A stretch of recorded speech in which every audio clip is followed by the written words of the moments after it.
Hello everyone, and welcome to the first video on my channel. I'm Nova, and in this channel I'm thinking about taking you somewhere in Japan, which is not really familiar, but still quite fascinating. Oh, it was a bit too much to say quite, but relatively fascinating in my view. And this time, it seems that I am going over a river. What river is it? Of course I know. This is River Owe in Shizuoka Prefecture, well known for Mount Fuji, but I bet you already know too well about Mount Fuji, so this time I take you somewhere else upstream of this river. So, let's check it out together. And this is it. So this is OkuoiKojo Eki, literally means the station above the reservoir. And the station is of course accessible using the path on the bridge called the Rainbow Bridge. So you may have noticed that the name is identical to the popular and massive one in Tokyo, but this was built earlier according to the operators, and they actually put the stress on that fact. And we can see they call a line along the path. And just look around. Oh, this is a lovely view. Actually, a lovely view. Reaching to the platform, I found it quite simple in terms of the structure. However, just looking at old-fashioned waiting room on the left-hand side, I felt a bit of the nostalgia.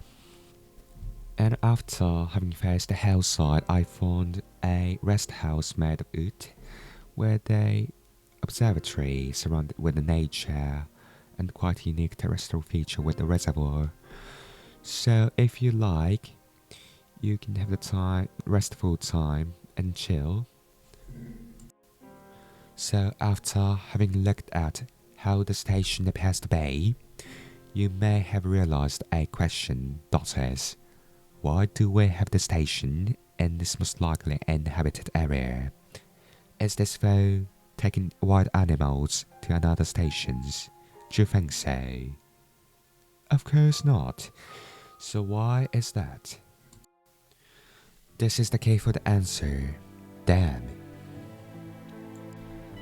OkuoiKojo Eki, the station I've explained earlier, belongs to the Eco Line, which was initially built for the construction of the dam, for reservoir and hydropower. During the construction, the line was used for the delivery of the materials to the upstream, and also as a transport for the laborers and their families. After the construction is done, the line was basically used by locals living around the area due to the poor condition of the roads. Some of the places could not be reached by car, and also it was before motorization, so only few people actually had the cars.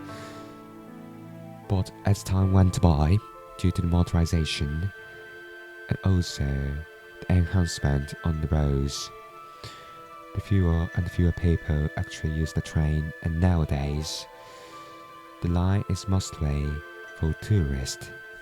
That's the reality. In other words, the train operator is not really particular about convenience of the line, as it's no longer used as a public transport for locals nowadays.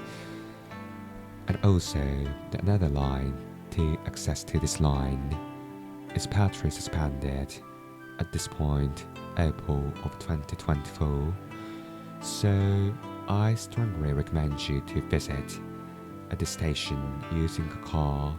It may sound a bit contradictory, but yeah, to save the time and keep it quite convenient in the middle of the mountain range, I strongly recommend you to use a car. That's all for today, and thank you for watching my video.